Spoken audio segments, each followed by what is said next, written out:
it was good for him for yesterday. Moses was great. Moses had the tablets. Moses, brought down the 10 Commandments. Manna came from heaven. Moses hit the rock at Mount Horeb and water came out of it. Moses split the Red Sea. He was.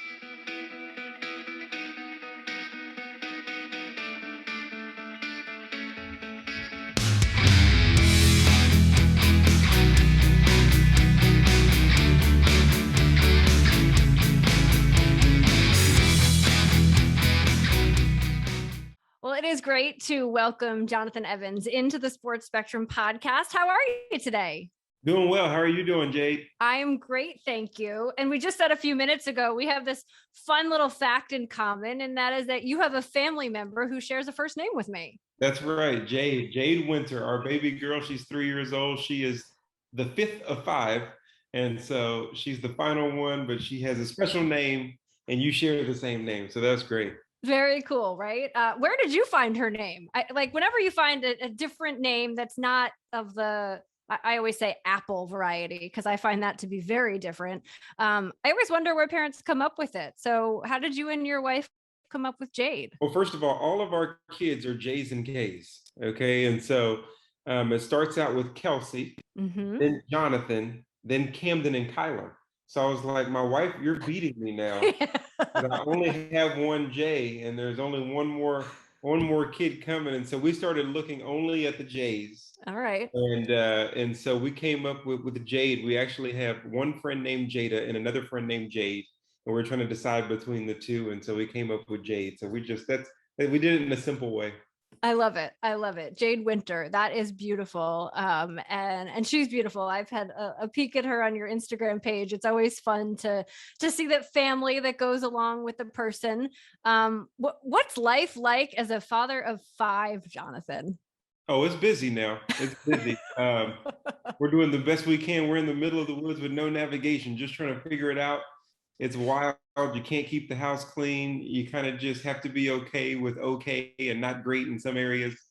Sometimes you can't hit a home run. You got to be happy with a base hit. And so, but my joy is leading the family and just having the opportunity to teach the word. And whenever we're able with all these activities to sit at dinner, using that as a time to really have fun, ask questions, play games, have a devotion. That's kind of my pride and joy of family time. And so we just enjoy the busyness, and we know everybody says it happens fast, it goes by fast. So we're trying to sit in it and enjoy it, even though it's really wonky and wacky at times. I hear you, because I have 4.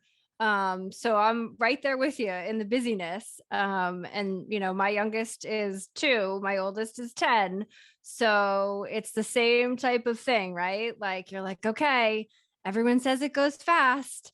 I might feel like it's total chaos right now, but I'm gonna try to find the joy in the midst of the chaos. That's exactly right. So we're on the same page. You got the same name and the same page. There you go. So I'm curious for you, because we're a little bit past the time of year where you go through the undrafted free agent process, and that's something that you went through coming out of Baylor. So what was that process like for you?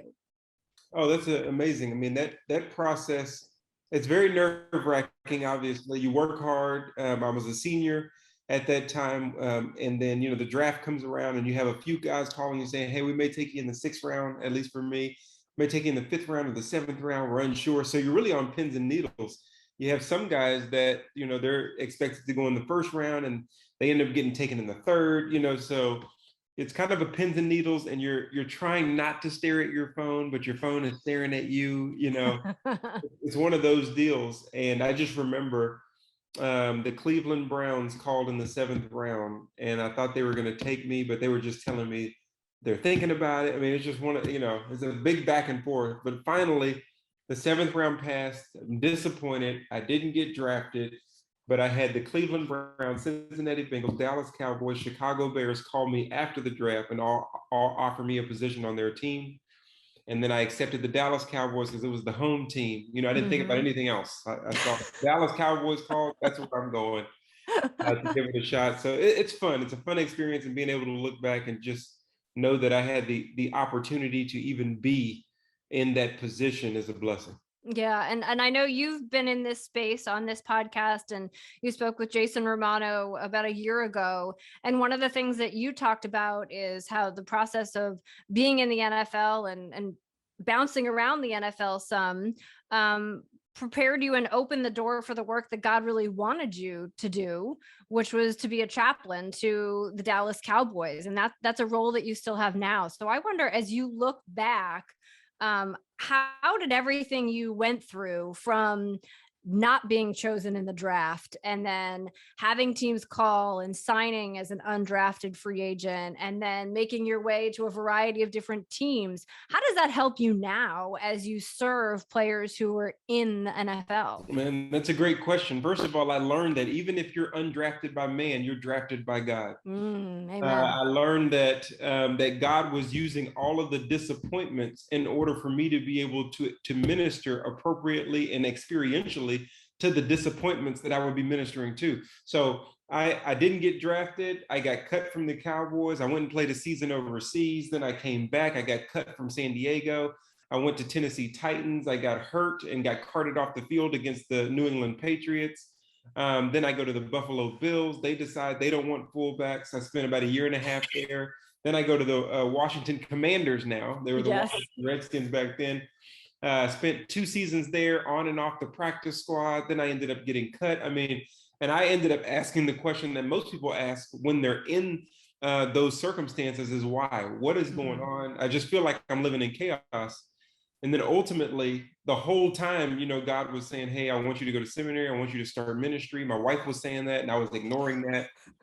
Finally, I ended up going. And 2 months in, I got a call from the Cowboys to come back as the chaplain. And it was as if God was saying, you wanted to run out of the tunnel a certain way, but I wanted you to run out of the tunnel this way. It wasn't that there wasn't a tunnel. It was just my way, not your way. And so he put me in position where, Hebrews 4 says we serve a great high priest who can sympathize with our weaknesses. How? Because he lived it himself. So I learned that God will make your greatest ministry come out of your greatest misery. He'll take you through it so that you can minister appropriately in it when he places you there. He wants you to be prepared for that purpose. And a lot of times that comes with pains and problems that precede it. And so I learned that journey and the journey that he'll take you through will always prepare you for what he wants to take you to. Yeah, I love the way you say it. Your greatest ministry will come out of your greatest misery. And I wonder for you, Jonathan, because you're trying to lead, whether it be players who are in the league, players who are in the NBA, you serve as co-chaplain for the Dallas Mavericks. You're also trying to lead the kids in your own house, as we talked about. There's 5 of them. So how do you try to share that message with them when the reality so often is, oh, it's not easy to be told because we really often have to experience it ourselves? Well, I try to use where they are, and that's what helped me is understanding that what I did for a living was actually displaying how the Christian life works. Because every athlete goes through training camp, every athlete trains, every athlete sweats, every athlete puts themselves through or allows them coach to put themselves through the hardest things for their physical bodies so that the physical body can handle the hardest things in the game. So they prepare all the time for what they plan on doing. And so I use football as an easy illustration for the Christian life because it has a playbook, it has coaches to teach it to you, it has a place where you can go learn it and grow in it, be discipled in it. And then the expectation is that you execute it in order to progress down the field. Everybody wants to progress down the field, but you got to execute in order to do so. That's called obedience. And so you're able to tie football into their understanding in such a way that they're able to understand, oh, I already do this. I just need to translate this to my spiritual life and not just my physical life.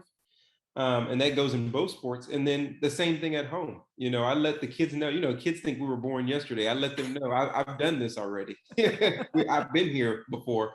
And so it's just building that trust and helping them understand through my experiences and what I've been through and what I've experienced myself and what they go through at their own level. The reason why obedience is important, the reason why trusting God is important, they experience on smaller levels that are not as painful yet because they're so young, but you're able to tie those illustrations in the same way so that they can understand their own need for God and not just try to ride the coattail of mom and dad's faith.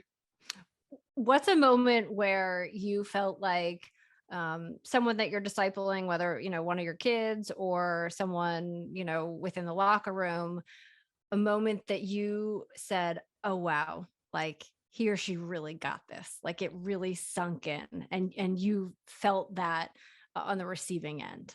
Well, that's a couple. There's one of my favorite opportunities to minister to a young man named Joe Looney, he's retired now, but he played for the Cowboys for a while. He was a center, and he came in with all of these questions, questions about God, questions about faith, all of these things, and we walked through it. And so I spent about 4 or 5 years with the Cowboys with him on the team. After about year 2, he started leading his own prayers in the locker room. I kind of started working myself out of a job with him in the locker room, but I was like, that's how discipleship works. That's how true leadership works. Like if you're a good leader, you really ultimately make yourself unnecessary. Mm-hmm. And so he started leading devotions. He started leading the prayer in the locker room. I became more unnecessary, which was a good thing. And now he's considering going to Dallas Theological Seminary or a seminary. He's living in Dallas. And so to go from the questions to conquering in such a way was just a picture of what God was doing with me there, in his life and the impact that I was able to make. And then with my kids, it's an everyday thing. I mean, my kids, I remember Camden, I was walking him down the stairs. He's about 2 years old. And he's pulling away from my hand. And I said, Camden, you can't go down the stairs by yourself, buddy. Hold my hand. And he said, in his 2-year-old way, let go of my hand. Yeah, I do. Yeah, exactly. So for all the parents out there and social workers, I took him down to the last step, then I let go. Because sometimes God is called the passive wrath. He'll just kind of let you have your way. So he took the last step, fell down, started crying, raised his hands, tried to get me to pick him up. It looked like a worship service. I mean, it literally turned into a worship service at that moment, because the need for the Father is often realized when the Father lets you do what you want to do. Sure. And so I taught that lesson. Camden was 2, but I taught that lesson to the older kids, is that you shouldn't let go of the Father's hand to test whether you need him or not. Because we always do. We at always all times. So those are 2 illustrations, but you try to grab life and just let life help you teach, these things and lead that way. Jonathan Evans joining us here on the Sports Spectrum podcast today. He is the chaplain for the Dallas Cowboys, co-chaplain for the Dallas Mavericks, and author, speaker. The title list is lengthy, but of course we know the most important one is that he's a child of God, and it's great to have him here with us. I want to ask a little bit about the new devotional that you have out. Your Time Is Now, and this is you have a book by the same title that came out last year. This is the devotional component to it. 90 days of devotions to help us all recognize, I imagine, your time is now. So take me inside it a little bit, Jonathan, and some of the messages you share. Absolutely. I just wanted people to be able to get something on the shelf quickly, in the morning as they start their day or as they end their day. Just a nice shot of what spiritual empowerment of what God wants to do in and to them and through them. And it really comes, a lot of it, off the stories of successful people in the Bible, one of them being Joshua, and that he had his now moment. And so it was one of those things where that now moment that he had in his life was something that I want people to experience. The book of Joshua starts out with now. That's the first word. And he had to experience that even after the death of Moses. He had a hard thing happen in his life and in his circumstances. And after that hard thing, God said, okay, now we're going to use that as a springboard of where I'm taking you. And so people are going through hard things, tough times.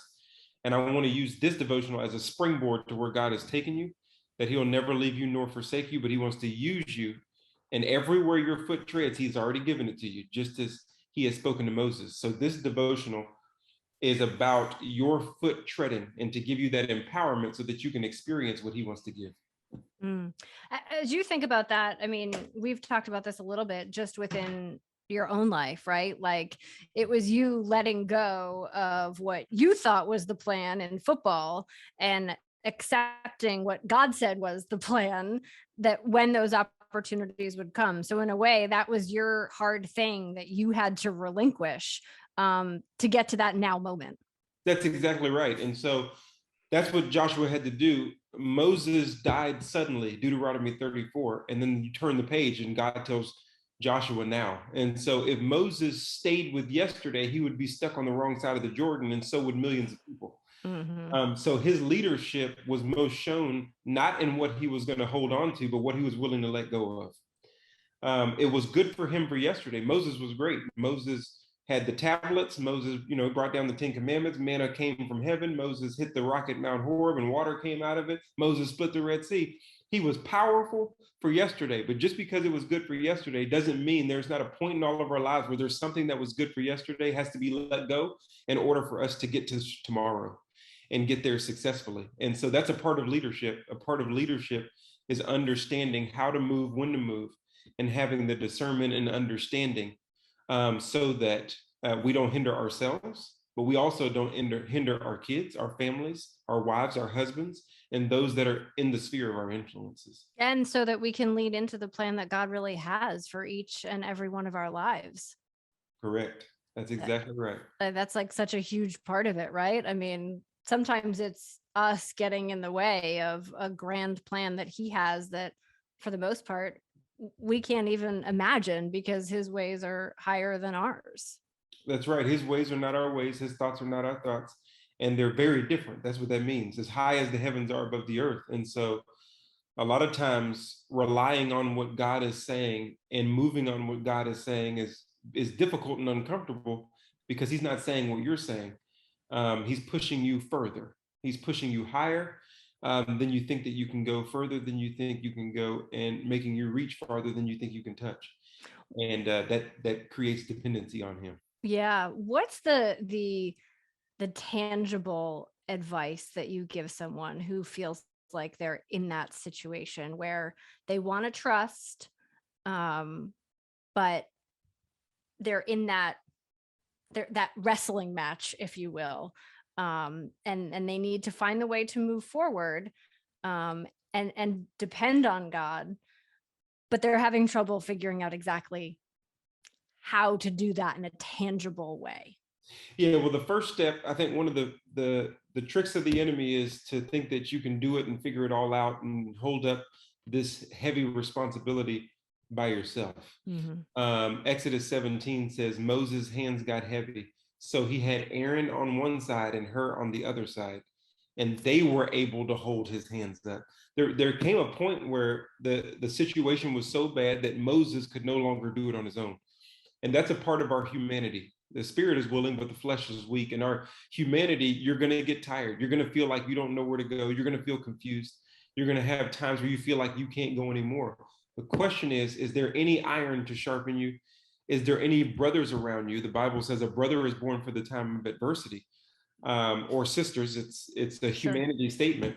And then Galatians 6 says, bear one another's burdens. And so a lot of people get caught up with not taking the first practical step of making sure they're in community, not taking the first practical step of making sure that there is someone on one side and someone on the other side who can help me in my understanding, discernment, and wisdom so that I can build a house that's sturdy.